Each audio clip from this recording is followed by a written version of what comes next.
दोस्तों, होमी भाभा बाल वैज्ञानिक कंपटीशन के प्रैक्टिकल एग्जाम की तैयारी आप जोरों शोरों से कर रहे होगे। अब आ गई है फिजिक्स की बारी। आज हम देखने वाले हैं कि प्रैक्टिकल में फिजिक्स से रिलेटेड क्या सवाल पूछे जा सकते हैं। तो इस वीडियो में मैं फिजिक्स को 3 सेगमेंट में डिवाइड करने वाला हूँ। पहला सेगमेंट है हमारा ऑप्टिक्स, दूसरा मेजरमेंट्स, वॉल्यूम, मास, वो सब फिजिकल क्वांटिटीज, और तीसरा और आखिर हमारे मैग्नेटिक फोर्सेस और इलेक्ट्रिक फोर्सेस पर।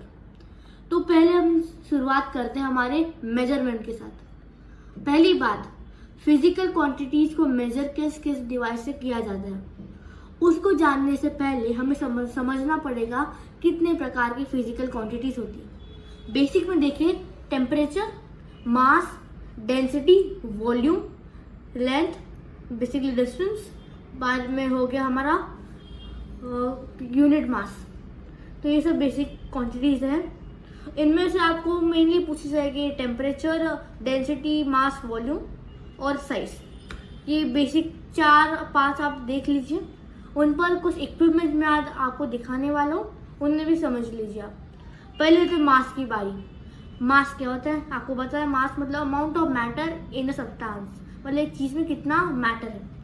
तो इसको मेजर कैसे करते हैं? एक बैलेंस होती है, तराजू बोलते हैं मराठी में उसको, और नहीं तो एक वेट मशीन होती है, इलेक्ट्रॉनिक डिजिटल आती है, और एक डिवाइस होता है स्प्रिंग स्केल बोलते हैं उससे, जो मेरे पास यहाँ पर है। बेसिकली यहाँ पर स्प्रिंग होती है, एक सर्टन फोर्स इस पर लगेगा तो ये दिखाएगी कितना मास इस पर अभी लटका हुआ है। फॉर एग्जाम्पल मैं ये पेंडुलम बॉब लेता हूँ, इस हुक में मैंने पेंडुलम बॉब को अटैच कर दिया, तो देखते इसका मास कितना आता है। तो यहाँ पर देखें तो इसका मास आ रहा है कुछ 40 ग्राम्स। तो 40 ग्राम्स का है पेंडुलम बॉब। अब ये होगी स्प्रिंग स्केल। इसके बारे में आपको ध्यान रखना पड़ेगा कि कैसे वर्क करता है और इसके बेसिक फंडामेंटल्स क्या है, तो इस पर आप थोड़े ध्यान दीजिए। बाद में आता है हमारे वॉल्यूम पर।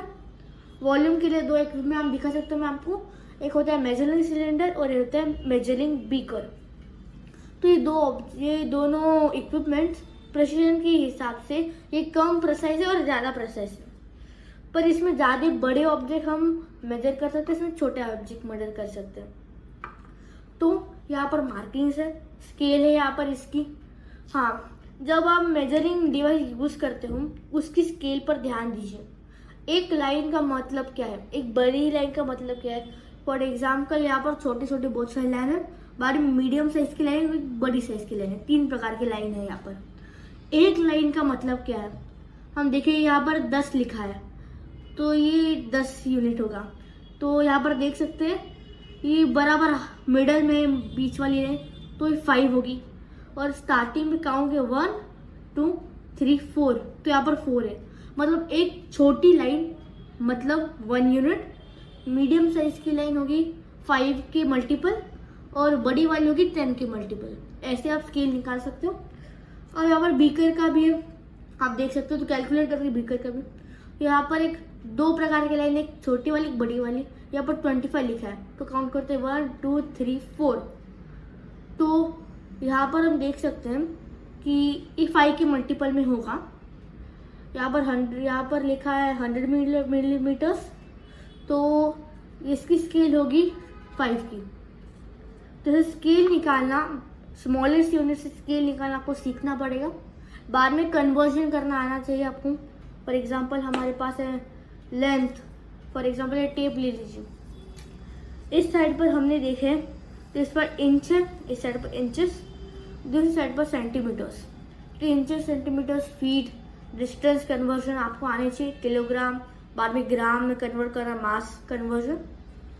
बाद में वॉल्यूम के लीटर्स इंटू mm, ऐसे कन्वर्जन आपको आने चाहिए। तो ये हो गया इस सब की बात। तो एक कॉमन क्वेश्चन आता है होमी भाभा प्रैक्टिकल में। बेसिकली बीकर दिया होता है आपको और 2 ऑब्जेक्ट दिए होते हैं। फॉर एग्जाम्पल ये मार्बल और पेंडुलम बॉब। तो इन दोनों ऑब्जेक्ट ए और ऑब्जेक्ट बी का मास गिवन होता है। आपको इनकी वॉल्यूम देखनी है और इनकी डेंसिटी निकालनी है। ये हो गया वेट और डेंसिटी रिलेटेड प्रॉब्लम। बाद में हमारे पास लेंथ का भी प्रॉब्लम होता है। हमारे पास कुछ कॉइन्स दिए होते हैं, फॉर एग्जांपल हमें दी है 10 कॉइन। बाद में 10 कॉइन की भाई मेजर कर रहे हैं हाइट कितनी है, बाद में बड़ा करना है 10 कॉइन की हाइट से हमें एक कॉइन की हाइट निकालनी है, और इसके बाद हमें एक कॉइन लेके उसकी इंडिविजुअल हाइट लेनी है। तो ये दो बेसिक हमारे पास एक्सपेरिमेंट है। अब आगे बढ़ते हैं हमारे पास ऑप्टिक्स पर। तो ऑप्टिक्स में हम क्या देखते हैं एग्जैक्टली? पहली बात, लाइट क्या होती है? लाइट मतलब एनर्जी, वेव्स, पार्टिकल, वो सब। पर हम आज ये नहीं देखने वाले। हम देखने वाले हैं कि वो बेसिकली क्या करती है, उसका यूज़ क्या होता है हमारे एनवायरनमेंट में। पहली बात, लाइट हमें विजन देती है। जब लाइट हमारे आई बॉल में जाती है वो हमें एक सेंसेशन देती है और एक इमेज क्रिएट करती है, उसे विजन बोलते हैं। दूसरी बात, अब लाइट हमारे आँख में कैसे आती है? दो प्रकार की चीज़ें होती हैं। पहली चीज़ होती है कि जो लाइट एमिट करती है उसे ल्यूमिनस ऑब्जेक्ट बोलते हैं। दूसरी चीज़ होती है जो लाइट रिफ्लेक्ट करते हैं, उसे नॉन ल्यूमिनस ऑब्जेक्ट बोलते हैं। तो लाइट बल्ब हम ले तो एक ल्यूमिनस ऑब्जेक्ट है। सन, मून, सारे ल्यूमिनस ऑब्जेक्ट है। हाँ रुको, मून ल्यूमिनस ऑब्जेक्ट कैसे हो सकता है? क्योंकि मून बेसिकली रिफ्लेक्ट करता है सनलाइट को, तो मून एक नॉन ल्यूमिनस ऑब्जेक्ट है। तो अब देखते हैं रिफ्लेक्शन बेसिकली कैसे होती है लाइट की। हमारे पास दो तरह की सरफेसेस होती हैं, rough surface, smooth surface. Rough surface पर लाइट किसी भी डायरेक्शन में रिफ्लेक्ट कर सकती है, पर स्मूथ सरफेस पर एक रूल अप्लाई होते हैं, दो रूल अप्लाई होते हैं। उसे बोलते हैं लॉ ऑफ रिफ्लेक्शन, जो आपने पढ़े होंगे। आपको पता है law of angle of incidence is equal to angle of reflection and all of these light beams are on a plane. तो ये बेसिक है जो अप्लाई होते हैं, लॉ आपको बताओगे। तो हमारे पास पहली चीज आती है मिरर्स। मिरर्स से रिफ्लेक्शन होती है। बाद में एक चीज आपने नोटिस की होगी, जब आप दो मिरर साथ में लाते हो, इंक्लाइन बनाते हो, कि बहुत सारी इमेज क्रिएट होते हैं। जैसे वो पैरेलल हो जाते हैं, इन्फिनिट इमेजेस क्रिएट हो जाते हैं। अब ये कैसे होते हैं देखते हैं। पहली बात, एक क्या बोल सकते हैं फॉर्मूला है इसके लिए। फॉर्मूला है number of images is equal to 360 divided by the angle between this two mirrors minus 1। तो ये बेसिक फॉर्मूला है। तो इस फॉर्मूला के हिसाब से हमारे पास दो मिरर हो गए, तो 90 डिग्रीज पर इंक्लाइंड हो गया। तो 360 डिवाइडेड बाय 90 कर देते हैं, कैंसल, 9 360, 9 1 9, 9 4, तो -1 3। तो जब मिरर एक 90 डिग्रीज पे एंगल पर इंक्लाइंड हो गए, 3 इमेजेस क्रिएट हो गए। अब ये 3 इमेजेस कब क्रिएट हो गए देखते हैं, जब दो रूल सेटिस्फाई हो गए। ये इंक्लाइन होने चाहिए, मतलब एंगल पर होने चाहिए। दूसरी बात, जिस ऑब्जेक्ट के वो इमेज क्रिएट हो रहे, फॉर एग्जांपल ये मार्बल, वो ऑब्जेक्ट बराबर बीच में होने चाहिए उस दोनों मिरर के। एक साइड मिरर ए के पास रहनी चाहिए और दूसरी साइड मिरर बी के पास। सिमेट्रिकली वो डिवाइडेड होने चाहिए, नहीं तो इमेज प्रॉपरली नहीं बनेगी। इस दो रूल से इमेज बनती है दो इंक्लाइन मिरर्स पर। तो अब ये हो गया। अब दूसरी बात लेते हैं हम लेंसेस, और हमारे पास पहले आ जाती है एक कॉन्वेक्स लेंस, मतलब नॉर्मल मैग्नीफाइंग लेंस जो टेलीस्कोप्स में होती है। ये क्या करती है, बेसिकली मैग्नीफाई करती है। तो जब लाइट आती है, लाइट बीम, ये सीधी जाती है, बाद में नीचे डिफ्लेक्ट हो जाती है। यहाँ से आएगी तो वहाँ पर ऊपर डिफ्लेक्ट हो जाएगी। यहाँ पर देख लेते हैं, हमारे पास एक लेजर लाइट है, आप देख सकते हैं यहाँ पर। तो जैसे मैं आपके पास पॉइंट करूंगा लेजर लाइट, डिफ्लेक्ट होना चालू होगी। इसके ऊपर देखो, इसकी ये देख सकते कि मिरर फ्लैट नहीं है, ये ग्लास फ्लैट नहीं है, इसमें थोड़ा बल्ज है। उस बल्ज के वजह से ये रिफ्रैक्ट होती है, मतलब बेंड होती है। तो इमेजिन करो हमारे पास एक स्फेरिकल मिरर है, उनमें से उस एक सेगमेंट हमने निकाल लिया, तो उस सेगमेंट को हम बोले कॉनकेव मिरर। बेसिकली ये ऐसा मिरर जो इनवर्ड कर्व होता है, तो हम देखते हैं, इससे हम देख सकते हैं कि एक रियल इमेज फॉर्म होती है और एक सेम प्रकार की लेंस होती है, उसे बोलते हैं कॉनकेव लेंस। ये concave mirror, concave lens, convex mirror, convex lens, ऐसे 4 प्रकार के मिरर्स और लेंसेस होते हैं। तो मेरे पास सिर्फ कॉन्वेक्स लेंस और कॉनकेव मिरर है, तो मैं इनके बारे में बात करने वाला हूँ, पर बाकी के 2 के आप देख लीजिए। तो कॉन्वेक्स लेंस में बता दिया हमने। तो कॉनकेव मिरर से क्या बनता है, एक रियल इमेज क्यों बनते हैं, मेरे ऑप्टिक्स के वीडियो पर जाके देख लीजिए। तो इसके बाद हम आते हैं प्रिज्म पर। प्रिज्म्स क्या होता है, बेसिकली एक ट्रायंगल है, पिरामिड, क्यूबॉइड ट्रायंगल बोल सकते हैं इसको। ये बेसिकली लाइट को रिफ्रैक्ट करते हैं अलग अलग वेज में। इसके अंदर और मिरर्स होते हैं जो डिफ्लेक्ट करती है लाइट डिफरेंट डायरेक्शंस में। अब देखिए तो बीच में से मैंने लाइट मारी तो स्ट्रेट जाएगी, वो एकदम स्ट्रेट जाएगी। क्यों? क्योंकि बीच में कोई मिरर्स या सेगमेंट्स नहीं होते जिससे लाइट स्ट्रेट जाती है। तो ये प्रिज्म हुआ। इसमें आप सनलाइट भी देखो, सनलाइट डिफरेंट पार्ट में टूट जाती है।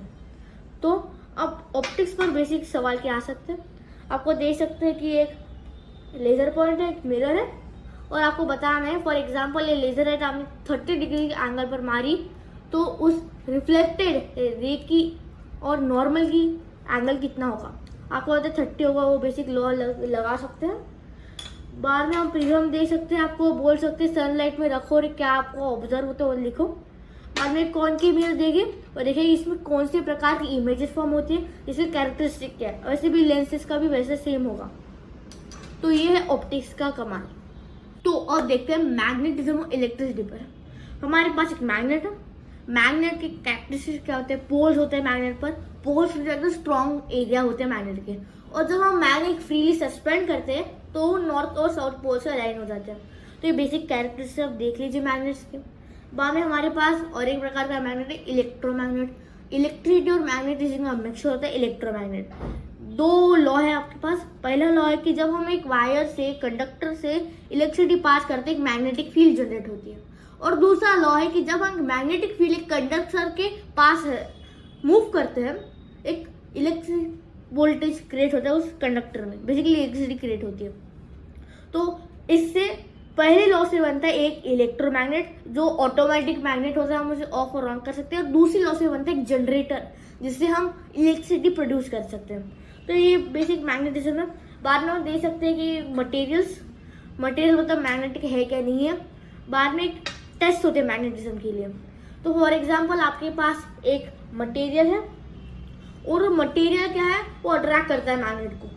आपको पता नहीं मटेरियल मैग्नेट है क्या नहीं, तो कैरेक्टरिस्टिक क्या होती है, ये अट्रैक्ट कर रहा है, मैग्नेट अपने आप को अट्रैक्ट करते हैं, हाँ तो ये मैग्नेट होगा बराबर। एक्चुअली नहीं, ये गलत होगा, क्योंकि निकल, आयरन और कोबाल्ट जैसे मेटल्स भी आयरन को अट्रैक्ट करते हैं। तो अब हमें देखना पड़ेगा ऐसी कौन सी चीज़ होगी जो मैग्नेट और मैग्नेट साथ आपस में ही करते हैं, जो बाकी चीज़ों के साथ नहीं करते, और वो होगा रिपल्शन। 2 मैग्नेट ही अब अपने आप को रिपेल कर सकते हैं। तो हमारे पास कोई मेटल होगा, हमने पहला पोल चेक किया, फॉर एग्जांपल ये है नॉर्थ पोल, हमने नॉर्थ पोल को चेक किया, ये तो अट्रैक्ट हो रहा है, तो साउथ पोल को चेक कर लेते हैं, फिर भी अट्रैक्ट हो रहा है, तो ये डेफिनेटली मैग्नेट नहीं है क्योंकि रिपेल नहीं करता। तो ये बेसिक लॉ है मैग्नेटिज्म और इलेक्ट्रोमैग्नेट्स पर। तो ये है बेसिक फिजिक्स के कॉन्सेप्ट। अब इन पर आपको रिसर्च करनी है, स्टडी करनी है, 4-5 दिन बाकी है, आप कर सकते हैं। ये फिजिक्स इतना टफ नहीं है 6th स्टैंडर्ड के लेवल पर। तो all the best for your journey, thank you.